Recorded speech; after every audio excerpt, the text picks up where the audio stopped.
Պելեմենի չէ, խինկալի է, խինկալի։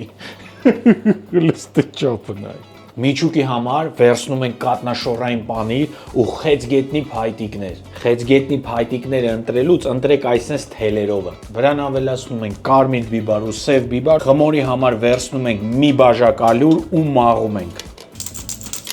Մի հատ ձու, մի թեյ գթալ աղ ու մի ճաշի գթալ ձեթ։ Բաժակի մեջ ավելացնում ենք ջուր ու սկսում ենք խառնել մոտավորապես 10 րոպե։ Կես ժամն անցավ, նայեք ինչ խմոր դառավ։ Գրտնակում ենք ու սարքենք։ Ծաղկիր ինձ համար, երկիր ինձ համար, ծաղկիր ինձ համար, հեշտ գործերից երրորդը։ Միջուկը դրեցինք ու փագեցինք։ Ուղարկենք կես ժամ թող սառի գա։ Վրան լցնում ենք կանաչ սող ու սոյայի սոուս։ Սպանեց, վերջնը, պրոստը վերջնը։ Այո, բրավո։ Էս են բլյուդներից է, որ միշտ ուզելու ես ուտես ու միշտ ուզելու եմ, որ սարքես ուտեմ։